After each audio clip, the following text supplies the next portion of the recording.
حضور نے اپنے دونوں مبارک گھٹنے اٹھا کر حضور نے اپنے سینے کے ساتھ لگا لیے اور دونوں بازو حضور نے اپنے گھٹنوں کے اوپر رکھ لیے اور اپنا سر انور حضور نے اپنے ہاتھوں کے اوپر رکھ لیا اور پھر حضور اتنا روئے ماں کو یاد کر کے اتنا روئے. صحابہ کہتے ہیں رو رو کے حضور کی ہچکی بند گئی. ہم نے دیکھا حضور کی داڑھی مبارک بھی آنسوں سے تر تھی, حضور کی قمیض مبارک بھی آنسوں سے تر تھی اور لگتا یوں تھا کہ حضور 57 برس پیچھے بچپن کی حالت میں چلے گئے جب حضور 6 سال کی عمر میں مدینہ سے مکہ آ رہے تھے اپنی والدہ محترمہ کے ساتھ, اور ان کے ساتھ حضور کی خادمہ حضرت ام ایمن بھی موجود تھیں. جب ابوا نامی بستی میں پہنچی نا تو حضور کی امی جان, عمر مبارک ہے صرف 25 سال. اللہ اکبر, کتنی عمر ہے حضور کی امی جان کی؟ 25 سال عمر ہے. اچانک سینے کے اندر آپ کو درد محسوس ہوا, سمجھ گئیں کہ بس میری زندگی کا اختتام ہونے والا ہے. آپ نے اپنے ننھے بیٹے کو اپنے قریب کیا اور کیا ہی خوبصورت جملے کہے, غور کیجئے گا. حضرت سیدہ کہتی ہیں, بیٹے کلو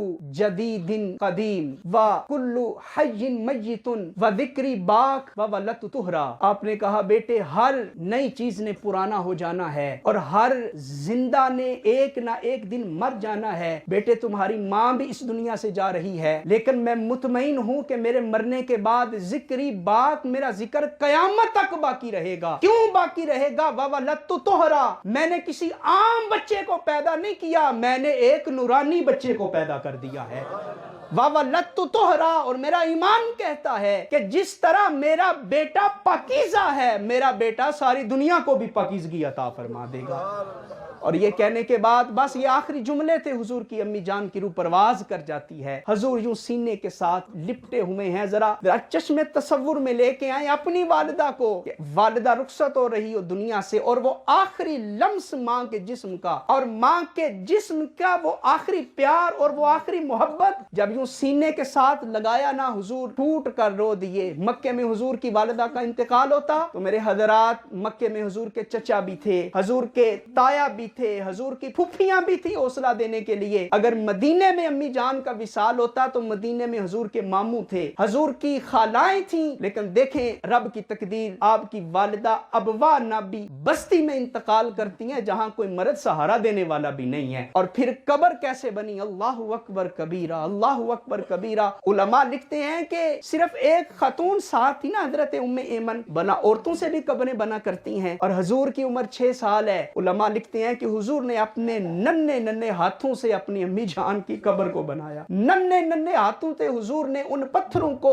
جو ہے یہ کرید کر اپنی ماں کی قبر کو تیار کیا, اور پھر ام ایمن کے ساتھ لگ کے اپنی والدہ کو رب کے سپرد کیا, اور پھر کافی دیر تک روتے رہے. اور پھر جب رخصت کا وقت آیا تو حضرت ام ایمن نے حضور کا بازو پکڑ کے اونٹ کے اوپر بٹھانا چاہا. ام ایمن کہتی ہیں حضور نے پھر اپنا بازو چھڑایا, دوڑ کر حضور اپنی والدہ کی قبر کے ساتھ پھر جا کے بیٹھ گئے. اللہ اکبر. اور پھر 57 سال کے بعد 63 سال عمر ہوئی حضور کی, واپس آ رہے ہیں. پھر حضور ابوا نامی بستی پہ آئے اور حالت کیا ہے, اپنے دونوں گھٹنے ذرا دیکھیں نا پیار ماں سے, دونوں گھٹنے یوں اٹھا کے سینے کے ساتھ لگا لیے اور دونوں ہاتھ گھٹنوں کے اوپر رکھ لیے اور اپنا ماتھا اپنے ہاتھوں کے اوپر رکھ لیا, اور حضور پھوٹ کر رو دیے. یہ حضور نے ماں کے ساتھ پیار کیا ہے, یہ حضور نے ماں کو احترام دیا ہے. تو آج ہم ربیع الاول کے مہینے میں نعرے تو لگا دیتے ہیں, لائٹیں بھی جلا دیتے ہیں, لنگر بھی پکا لیتے ہیں, اور جناب والا عشق رسول کے دھام بھی بھرتے ہیں, لیکن کبھی یہ بھی غور کیا کہ ہمارا باپ میں کہیں مجھ سے ناراض تو نہیں ہے, میری ماں کہیں مجھ سے ناراض تو نہیں ہے؟ تو آئیں, اگر ماں ناراض ہے تو انشاءاللہ آج ہی جا کر اس کو راضی کریں گے, باپ ناراض ہے تو آج ہی جا کر اس کو راضی کریں گے. حضور نے فرمایا الجنت تحت اقدام الامہات. لوگو جنت کتنی دور ہے, 7 آسمانوں کے اوپر عرش معلیٰ, اور پھر عرش معلیٰ کے اوپر جنت ہے. دیکھو ماں کا مقام, حضور نے جنت اٹھا کر ماں کے قدموں میں رکھ دی ہے, ماں کے قدموں میں رکھی. اور پھر حضور نے فرمایا تمہارا باپ جنت کا دروازہ ہے. کیا فرمایا حضور نے؟ تمہارا باپ کیا ہے؟ جنت کا دروازہ. تو مجھے بتائیں, دروازے کو تالا لگا ہو, آپ گھر آ سکتے ہیں؟ نہیں آ سکتے. تو اگر جنت جانا چاہتے ہیں تو باپ کو راضی کرنا ہوگا. باپ راضی ہو گیا تو حضور کی حدیث کہہ رہی ہے تمہارے لیے جنت کا دروازہ بھی کھل جائے گا اور اللہ تمہیں جنت میں داخلہ بھی نصیب فرما دے گا.